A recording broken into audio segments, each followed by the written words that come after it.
రెండవ రాజుల గ్రంథము 5వ అధ్యాయము 26వ వచనములో మనం చదువుకున్నటువంటి దానిలో ప్రాముఖ్యమైనటువంటి మాట, నా మనస్సు నీతో కూడా రాలేదా అనేటటువంటిది. కాబట్టి ఈ 5వ అధ్యాయాన్ని గనక మనం పరిశీలన చేస్తే, సిరియా రాజు యొక్క సైన్యాధిపతి అయినటువంటి నయమాను ద్వారా దేవుడు, మనం చదువుతాం మొదటి వచనములోనే, యెహోవాయే సిరియా దేశమునకు జయము కలుగజేసెను అనేది. కాబట్టి నయమాను ద్వారా దేవుడు సిరియా దేశానికి జయాన్ని కలుగజేసినప్పుడు జరిగినటువంటి సంఘటన, ఈ నయమాను కుష్ఠవ్యాధి కలిగినటువంటి వాడు. ఆ సిరియా దేశము విజయాన్ని సాధించిన తర్వాత ఇశ్రాయేలీలు దేశంలో నుండి కొంతమందిని తీసుకొని వచ్చారు బానిసలుగా. అటువంటి వారిలో ఈ నయమాన్ ఇంటికి కూడా ఒక చిన్నది అని వ్రాయబడింది. ఒక చిన్నదాన్ని తీసుకొని వచ్చారు తన ఇంటిలో పని చేయటానికి. ఆ రీతిగా ఆ చిన్నది నయమానుకి కలిగినటువంటి ఆ కుష్ఠును గమనించి నయమాను యొక్క భార్యతో లేదా తన యజమానురాలతో ఒక మాట చెప్తుంది, మా దేశంలో ఒక ప్రవక్త ఉన్నాడు, అక్కడికి ఈ సైన్యాధిపతి గనక వెళ్తే ఈ కుష్ఠవ్యాధి నయమవుతుంది అని చెప్తాడు. నయమాను భార్య నయమానుతో ఆ విషయం చెప్తుంది. నయమాను రాజు యొద్దకు వెళ్ళి ఈ విషయం చెప్తాడు. చెప్పినప్పుడు రాజు, సరే అలాగైతే నేను ఇశ్రాయేలు రాజుకి ఉత్తరం రాస్తాను అని చెప్పని కొన్ని కానుకలు ఇచ్చి ఆ ఉత్తరాన్ని రాజు యొద్దకు పంపిస్తాడు. సిరియా సైన్యాధిపతి అయినటువంటి నయమాను చేత. నయమాను రాజు దగ్గరకు వచ్చినప్పుడు ఆ ఉత్తరం ఇచ్చినప్పుడు ఆ ఉత్తరము చదివి అక్కడ మనం చూస్తూ ఉన్నాం. చూడండి ఏమనంటే 7వ వచనములో, ఇశ్రాయేల్ రాజు ఆ పత్రికను చదివి, వస్త్రములు చింపుకొని చంపుటకును బ్రతికించుటకును నేను దేవుడన ఒకనికి కలిగిన కుష్ఠరోగమును మాన్పుమని నా యొద్దకు ఇతడు పంపుటయేమి? నాతో కలహమునకు కారణమతడు ఎట్లు వెదుగుచున్నాడో మీరు ఆలోచించుడి అనెను. అప్పుడు ఇశ్రాయేల్ రాజు ఇలా వస్త్రాన్ని చించుకున్నాడు అన్నటువంటి మాట ఎలీషా ప్రవక్తకి, ఆ దేశంలో ఉన్నటువంటి ప్రవక్త అయినటువంటి ఎలీషా గారికి వినిపించినప్పుడు వర్తమానం పంపిస్తాడు, అతన్ని నా యొద్దకు పంపించు అని. అతన్ని నా యొద్దకు పంపించు అని వర్తమానం పంపించినప్పుడు ఆ నయమాను ఎలీషా ప్రవక్త ఇంటి దగ్గరికి వచ్చినప్పుడు ఎలీషా ప్రవక్త ఒక దాసుణ్ణి లేదా తన పనివాణిని పంపిస్తాడు రాజు దగ్గరికి. ఆ యొక్క నయమాన్ దగ్గరికి పంపించి, పోయి యోర్దానులో 7 మార్లు మునుగు అని చెప్పేసని వర్తమానం పంపిస్తే ఆ నయమాను కోపించి, మీ దేశంలోనైనా మా దేశంలో లేవా నదులు అని చెప్పని కోపముతో తాను తిరిగి వెళ్తూ ఉన్నప్పుడు నయమాను దగ్గర పనిచేసేటువంటి పనివాడు చెప్తాడు, ఏమనంటే, అయ్యా అతను ఏదైనా ఇంకా మంచి కార్యము లేదా ఇంకొకటి చేయమంటే నువ్వు చేసేవాడివి కదా, అతను చెప్పిందేంటి, వెళ్ళి 7 మార్లు మునగమన్నాడు కదా యోర్దాన్లో, మునిగితే తప్పేంటి అంటే, శాంతించినటువంటి నయమాను వెళ్ళి ఆ యొక్క యోర్దాన్లో తాను మునుగుతాడు. మునిగినప్పుడు 7 మార్లు చెప్పిన విధంగా 7 మార్లు మునిగినప్పుడు అతని దేహము ఎలా అయిందంట చూడండి. పసిపిల్లవాని దేహము వలె అతడు శుద్ధుడయ్యాడు అనేటటువంటిది మనం చూస్తూ ఉన్నాం 14వ వచనములో. కాబట్టి అది గమనించినటువంటి నయమాను తిరిగి ఎలీషా గారి దగ్గరికి వచ్చి అతని ఎదురుకి వస్తాడు. అతని ఎదురుకి వచ్చిన తర్వాత అతడు తాను తెచ్చినటువంటి మరి ఆ యొక్క బహుమానాల్ని తీసుకోమని అతనిని బ్రతిమాలినప్పుడు ఎలీషా గారు పలికినటువంటి మాట 16వ వచనం, ఎవని సన్నిధిని నేను నిలవబడి ఉన్నానో ఇశ్రాయేలు దేవుడైన ఆ యెహోవా జీవముతోడు నేనేమీ తీసుకొనని చెప్పాను. నయమాను అతనిని ఎంతో బ్రతిమాలినను అతడు ఒప్పకపోయెను. ఇది చాలా ప్రాముఖ్యమైనటువంటి మాట. నయమాను బహుమానాలు తన దేశము నుంచి సిరియా నుంచి తీసుకొని వచ్చినటువంటి ఆ బహుమానాలన్నీ కూడా తనకు కలిగినటువంటి స్వస్థతకు మరి ప్రతిఫలంగా ఆ యొక్క ఎలీషా ప్రవక్తకి తాను ఇవ్వజూపినప్పుడు తాను తీసుకోకుండా నిరాకరిస్తాడు. యెహోవా జీవముతోడు నేనేది కూడా తీసుకొనను అంటాడు. ఎంతో బ్రతిమాలాడు. ఎన్నో విధాలుగా చెప్పి చూసుండొచ్చు, అయ్యా అది తీసుకోయా, ఇదయ్యా అని చెప్పుండొచ్చేమో, కానీ ఎలీషా ప్రవక్త మాత్రం ఏమాత్రం కూడా తీసుకోవటానికి అంగీకరించాల. ఈ విషయాలన్నీ కూడా ఈ యొక్క ఎలీషా ప్రవక్త దగ్గర ఉన్నటువంటి శిష్యుడైనటువంటి ఈ గేహాజీ అనేటటువంటి వ్యక్తి గమనిస్తూ ఉన్నాడు.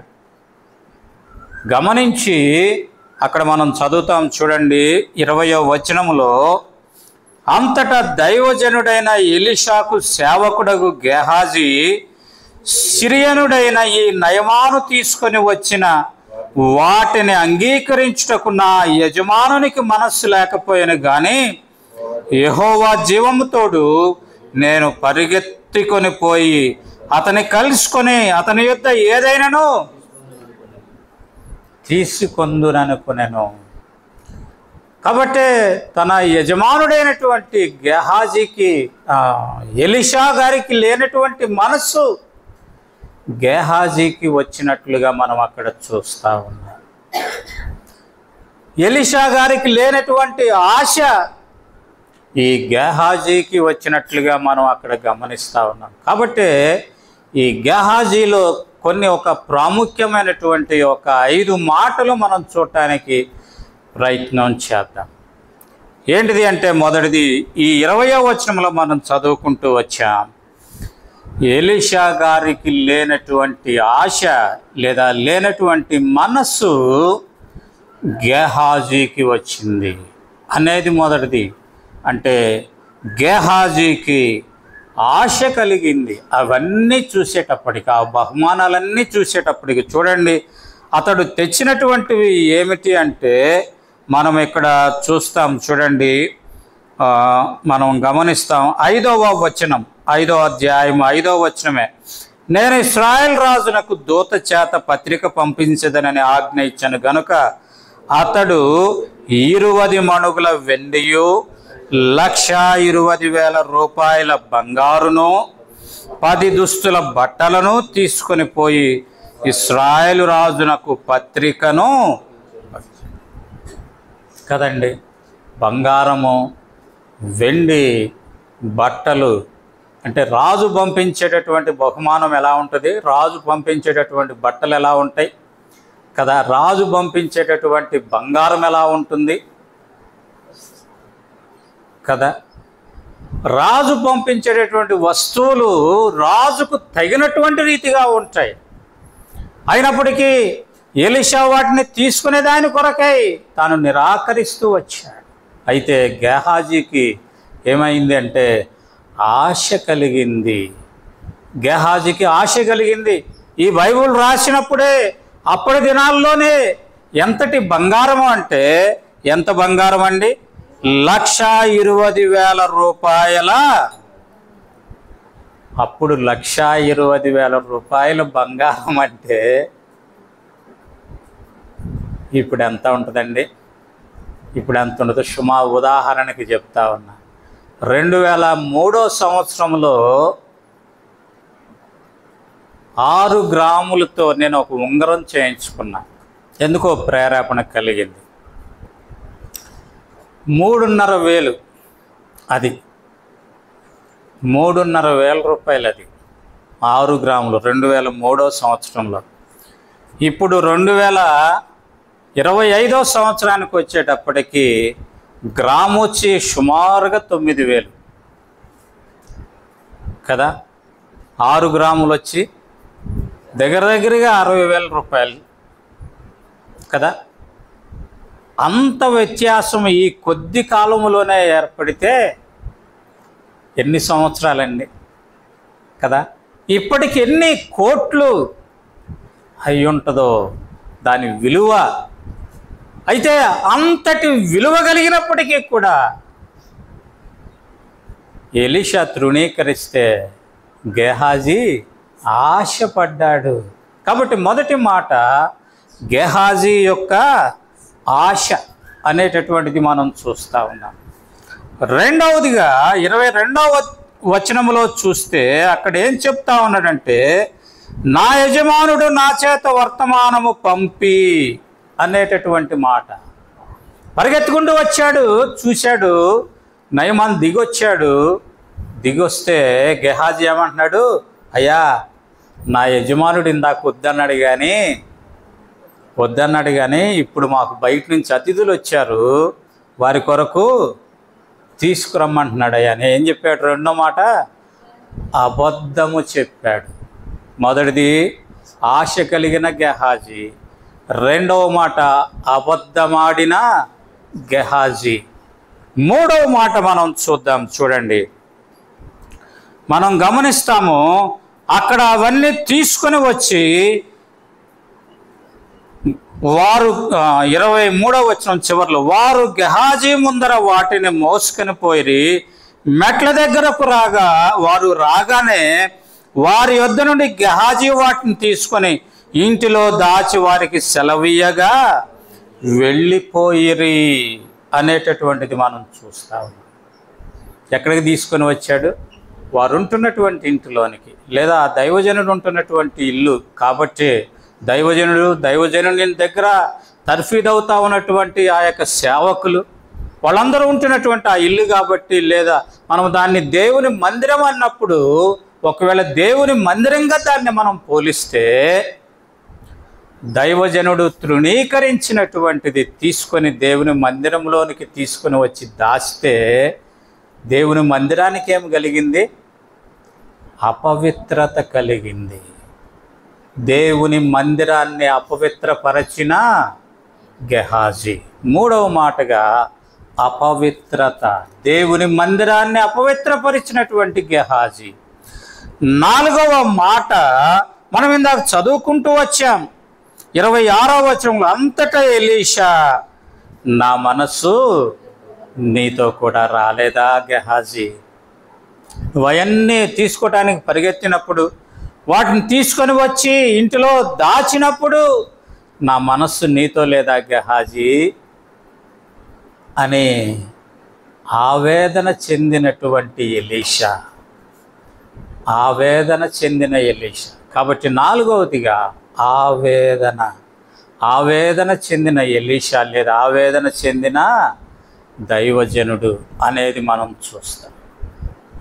ఐదవ మాటగా మనం చూస్తాం 27వ వచనంలో, కాబట్టి నయమానుకు కలిగిన కుష్టు నీకును నీ సంతతికి సర్వకాలము అంటియుండునుగాక అన్న వెంటనే అతనికి కుష్ఠము కలిగింది.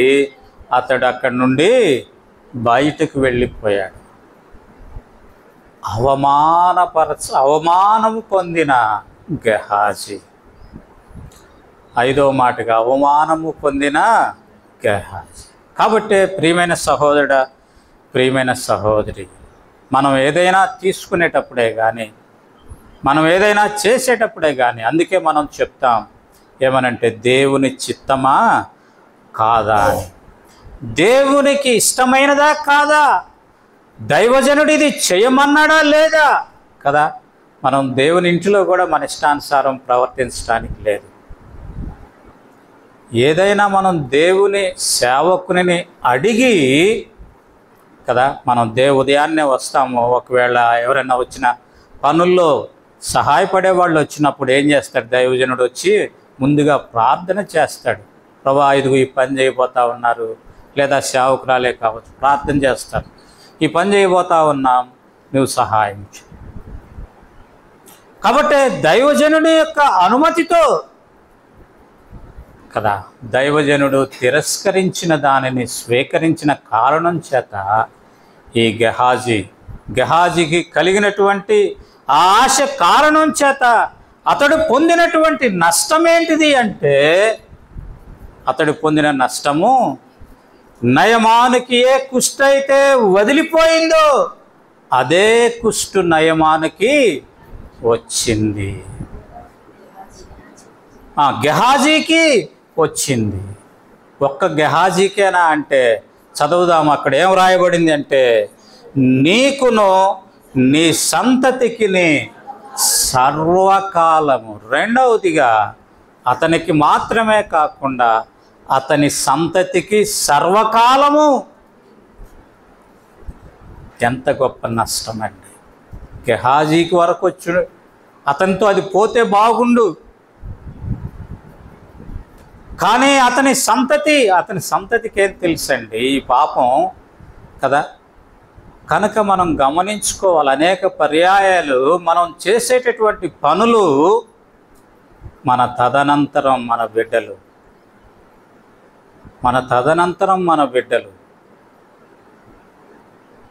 కనుకనే చాలా జాగ్రత్త. దేవుని కార్యాల్లో, దేవుని పనుల విషయంలో, దేవుని సన్నిధి విషయంలో మనం చాలా జాగ్రత్త కలిగిన వారంగా మనం ఉండాలనేది దేవుడు మనల్ని హెచ్చరిస్తూ ఉన్నాడు. రెండవదిగా అతని సంతతికి సదాకాలము. మూడవదిగా అతడు దైవజనునితో ఉండేటటువంటి గొప్ప భాగ్యాన్ని కోల్పోయాడు. దైవజనునితో ఉండే గొప్ప భాగ్యం మనం అంతకుముందు చూస్తాము. గమనించండి, అంతకుముందు గనక మనం గమనిస్తే చూడండి, ఇక్కడ 4వ అధ్యాయంలో మనం గమనిస్తాము. చూడండి, ఇక్కడ మనం చూస్తాం, స్త్రీ ఆ ఇంటికి షునేమీరాల గనురాలు ఆ ఇంటికి వెళ్తా ఉన్నప్పుడు అక్కడ మనం చూస్తాం, వారి కొరకై ఆ యొక్క మంచం, బల్ల, పీట, దీపస్తంభం ఇవన్నీ చేస్తుంది. ఇవి చేసినప్పుడు చూడండి 13వ వచనం, 4వ అధ్యాయం 13వ వచనంలో అడుగుతాడు. ఏమంటాడు అంటే, సైన్యాధిపతినైనను నిన్ను గూర్చి నేను మాట్లాడవాలని కోరుచున్నావా అని అడుగుమని ఎవరికి చెప్పాడు?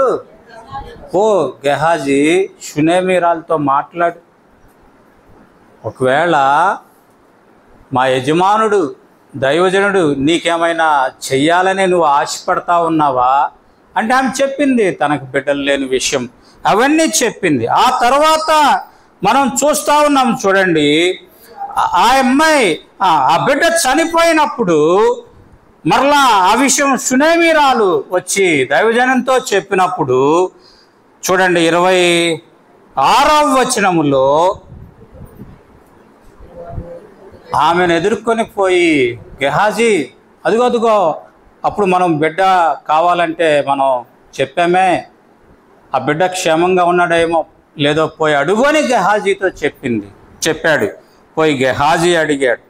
ఆ తర్వాత ఏమంటా ఉన్నాడంటే చూడండి 29వ వచనములో చనిపోయాడయ్యా అని చెప్పినప్పుడు అక్కడ మనం గమనిస్తాం. చూడండి 29వ వచనం చివరిలో, అక్కడికి పోయి నా దండమును ఆ బాలుని ముఖం మీద పెట్టుమని గెహాజీకి ఆజ్ఞ ఇచ్చి. అంటే బహుశా గెహాజీ ఎంతటి ప్రాముఖ్యత కలిగిన వాడు ఆ యొక్క ఎలీషా ఉన్నటువంటి ఆ యొక్క ఇంటిలో. అంటే ఉన్నటువంటి బహుశా నేను అనుకుంటాను ఉన్నటువంటి సేవకులందరిలో కూడా బహుశా ఇతడు ప్రధానుడై ఉంటాడు, ప్రాముఖ్యుడై ఉంటాడు. అందుకే ఎక్కడికి వెళ్ళినా గెహాజీ తన వెంట తీసుకొని వెళ్తా ఉన్నాడు. అలాంటి ప్రాముఖ్యతని దైవజనుని దగ్గర నుంచి వెళ్ళిపోతే తాను కోల్పోయినట్లుగా మనం చూస్తాం. అలాంటి ప్రాముఖ్యత తాను కోల్పోతూ వచ్చి. నాలుగవదిగా మనం గమనిస్తే ఈ యొక్క గెహాజీ ఇంకా ఏం కోల్పోయాడంటే దైవజనుని ఇంటిలో ఉండేటటువంటి ఘనత. దైవజనునితో ఉంటాం, ఎక్కడికి వెళ్ళినా దైవజనునితో ఉండేది వేరు, దేవుని మందిరములో ఉండేది వేరు. దేవుని మందిరములో ఉండేటటువంటి ధన్యత కూడా అతడేమయ్యాడు? కోల్పోయినట్లుగా మనం చూస్తాం. ఎంత గొప్ప నష్టం! అంత మాత్రమే కాకుండా మనం మరొకటి కూడా ఆలోచన చేయొచ్చు. ఏంటిదంటే ఏలియా సేవకుడైనటువంటి ఎలీషా, ఏలియా చేతుల మీద నీళ్లు పోసినటువంటి ఎలీషా, ఏలియా సేవకుడైనటువంటి ఎలీషా, ఎలీషా సేవకుడైనటువంటి గెహాజీ. అంటే బహుశా ఏలియా తర్వాత ఎలీషా యొక్క ఆశ ఏంటిది అంటే, అయ్యా నీకు కలిగినది 2 పాళ్ళు నాకు కావాలి. ఏం కలిగింది? దేవుని ఆత్మ. నీకు కలిగింది 2 పాళ్ళు కావాలి, 2 పాళ్ళు కావాలి. అందుకే మనం చదువుతాం దేవుని వాక్యములో ఎలీషా చేసిన వాటికి 2 అంతలు, అంటే డబలు. ఏలియా చేసినటువంటి వాటికి 2 అంతలు ఎలీషా చేశాడు. ఒకవేళ ఈ గెహాజీ గనక ఈ వెండి బంగారాలు వస్త్రాల మీద లేదా ఇహలోక సంబంధమైనటువంటి వాటి మీద అతడు ఆశ కలిగి ఉండకపోతే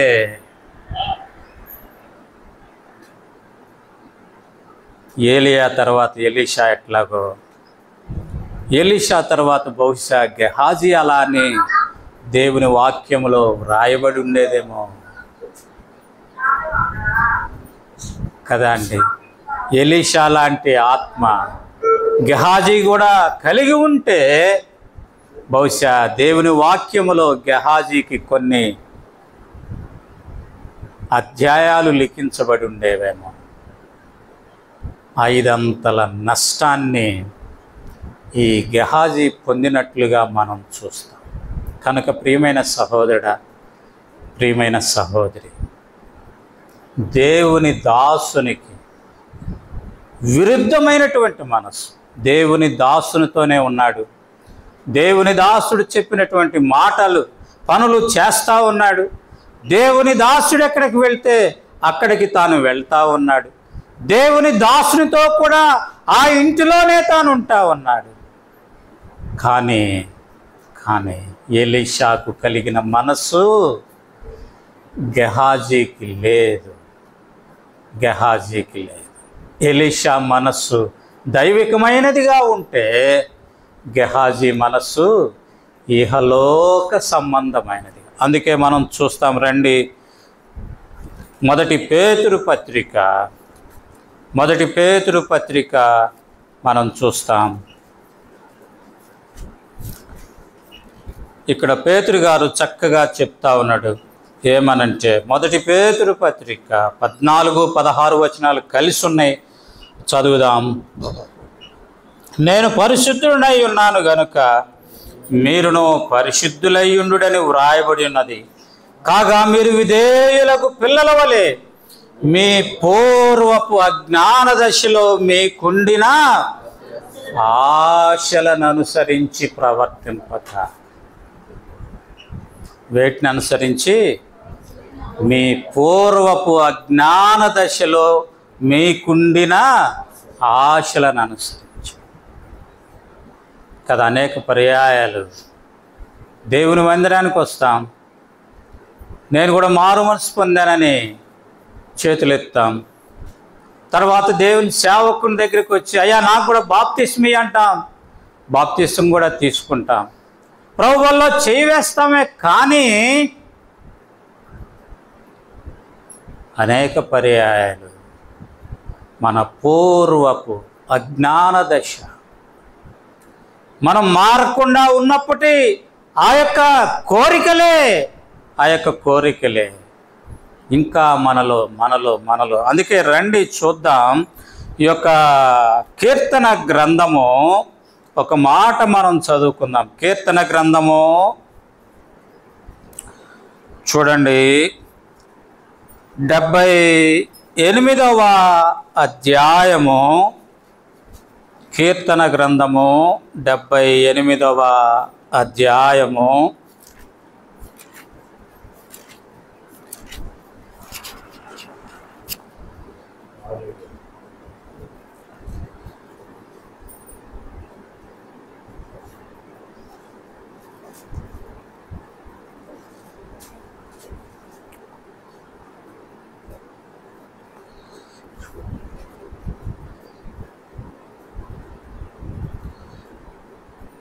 ఇరవై 29వ వచనము, 30వ వచనం.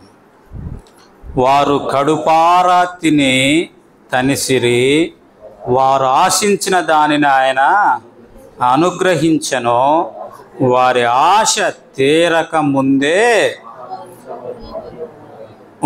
ఆహారం ఇంకా వారి నోళ్లలో ఉండగానే దేవుని కోపము వారి మీదకి దిగి వచ్చెను అనేది మనం చదువుతూ ఉన్నాం.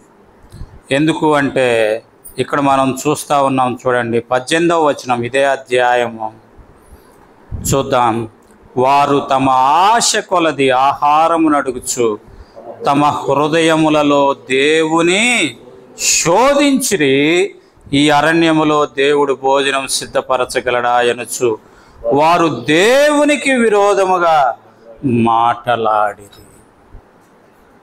కాబట్టి దేవుడు వారికి ఇస్తా ఉన్నటువంటి ఆహారం కాకుండా వారి ఆశ కొలది వారు ఆహారాన్ని అడుగుతూ వచ్చారు, దేవునిని విసిగిస్తూ వచ్చారు, దేవునికి విరోధంగా మాట్లాడుతూ వచ్చారు. ఆ కారణం చేత వారి ఆహారం వారి నోట్లో ఉండగానే దేవునికి కోపం వచ్చింది.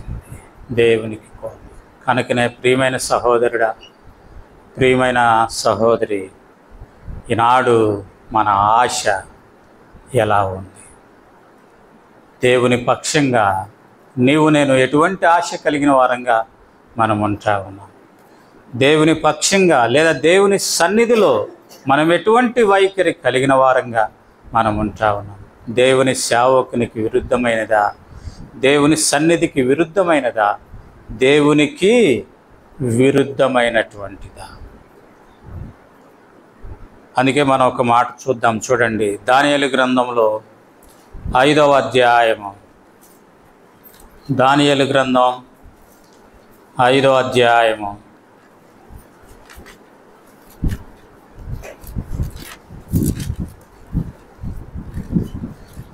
దానియేలు గ్రంథం 5వ అధ్యాయము మనం చూస్తాం. ఇక్కడ రాజు అయినటువంటి బెల్షాజరు తన యొక్క అధిపతుల్లో ప్రాముఖ్యమైనటువంటి 1000 మందికి విందు చేపించాడు. దాని కొరకై ఏం చేస్తూ వచ్చాడు అంటే కదా, యెరూషలేములోని ఆలయములో నుండి తెచ్చిన వెండి బంగారు పాత్రలను తెప్పించి వాటితో తను పిలిపించినటువంటి తన అతిథులను మరి విందు జరిగించుకుంటా ఉన్నారు. ఎక్కడివి? దేవుని ఇంటిలోని పాత్రలను దేవుని అనుమతి లేకుండా వారి ఇష్టానుసారముగా వినియోగిస్తూ వచ్చారు. తమ ఆశ, తమ కోరిక చొప్పున వినియోగిస్తూ వచ్చారు. వెంటనే దేవుని యొక్క వాక్కు, దేవుని హస్తం గోడ మీద వ్రాస్తూ వచ్చింది. ఏమనంటే మెనే మెనే టెకిల్లు ఫార్సిన్ అని. అర్థం కాలే, గజగజ వణిగిపోతూ వచ్చాడు. అర్థం కాలే. అప్పుడు చెప్పారు, ఇదిగో దైవ జ్ఞానం కలిగినటువంటి దానియేలు మన మధ్య ఉన్నాడు అంటే పిలిపించమన్నాడు. పిలిపించమన్నప్పుడు దానియేలు వస్తే చూడండి, దానియేలుతో ఏమంటా ఉన్నాడంటే చూడండి, ఇక్కడ అంటా ఉన్నాడు. చూడండి 16వ వచనం, అంతర్భావములను ఈ వ్రాతను చదువుటకును దాని భావము తెలియజెప్పుటకును నీకు శక్యమైన ఎడల, అక్కడ చెప్తా ఉన్నాడు చూడండి, నీవు ఊదారంగు వస్త్రము కట్టుకొని మెడను సువర్ణ కంఠభూషము ధరించుకొని రాజ్యంలో 3వ అధిపతివిగా ఏలుదువు. అబ్బా, ఒకవేళ మనమైతే ఓదారంగ అంటే ఏది సామాన్యమైన మాట? ఓదారంగు వస్త్రం ధరించడం అంటే సామాన్యమైన అనుకుంటున్నారా? కదా, గొప్పవారు, ధనవంతులు, రాజులు ధరించేటటువంటి వస్త్రాలు కదా. అలాంటి వస్త్రాలు, మెడలో ఏంటంట సువర్ణ కంఠభూషం ధరించుకొని నా రాజ్యం అంతటిలో 3వ అధిపతివిగా నీవు ఉంటావయ్యా అన్నప్పుడు మనమైతే ఓకే కానీ అంటాం కదా. అయితే దానియేలు ఏమన్నాడంటే, నీ దానములు నీ యొద్దే నంచుకొనుము, నీ బహుమానాలు మరి ఎవరికైనా నిమ్ము. అయితే నేను ఈ వ్రాతను చదివి దాని భావమును కదా. దానియేలు ఆశపడలేదండి. దేవుని చిత్తానికి విరుద్ధంగా ప్రవర్తించడానికి తాను ఇష్టపడలేదు. దేవుని ఇంటిలోని ఉపకరణాలను అనుమతి లేకుండా ఉపయోగించినటువంటి దానికి ప్రతిఫలంగా దేవుడిచ్చినటువంటి ఆ యొక్క భయంకరమైనటువంటి ఆ మరణాన్ని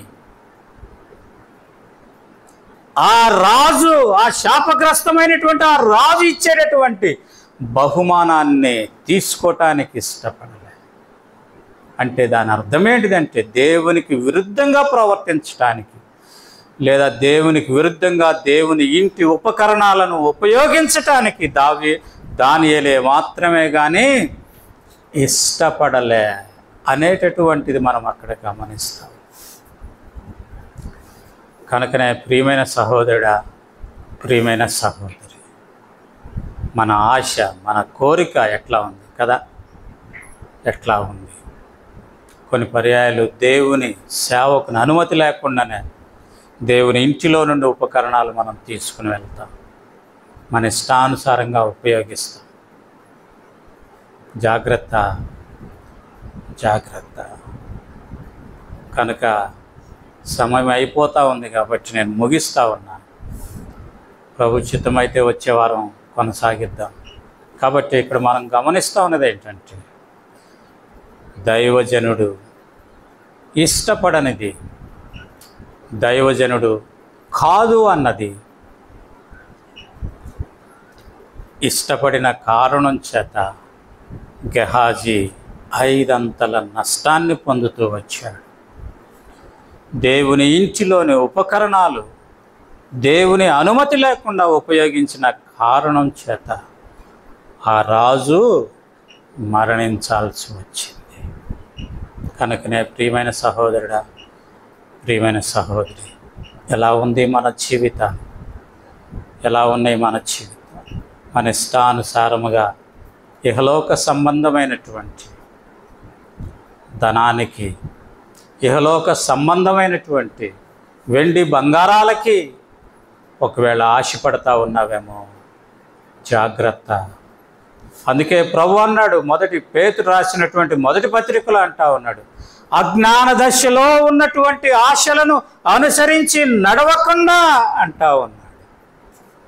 అయితే విచారం ఏంటంటే, ఈనాడు దైవ సేవకులని చెప్పుకుంటూ కూడా అజ్ఞానంగా ప్రవర్తిస్తూ ఉన్నారు. దైవజనుడు భక్త్ సింగ్ గారు ఉన్నంత కాలం దేవుని భయం అనేది హెబ్రోన్లో ఉంటూ వచ్చింది. కానీ ఈనాడు అటువంటి దుస్థితి, ఈనాడు అటువంటి పరిస్థితి, ఈనాడు ఉన్నటువంటి వ్యక్తులు అటువంటి స్థితిని కలిగి ఉండటం లేదు. ధనాన్ని ఆశిస్తూ ఉన్నారు, బహుమానాలను ఆశించేవారుగా. ఎంత విచారకరమైన విషయం, ఎంత విచారకరమైన విషయం. దేవుడు దీర్ఘశాంతుడు గనుక దేవుడు చూస్తూ ఉన్నాడు, సమయమిస్తూ ఉన్నాడు. దేవుని తీర్పు రాకముందే వారు మేల్కొనాలని, హెబ్రోను సరిదిద్దబడాలని దేవుని ఆశ. ఆ రీతిగానే ఒకవేళ నీవు నేను అట్టి స్థితిలోనే ఉంటే నీవు నేను కూడా సరిదిద్దబడాలనేది దేవుని ఆశ. ఎలా ఉంది మన జీవితం? పరీక్షించుకుందాం, పరిశీలన చేసుకుందాం.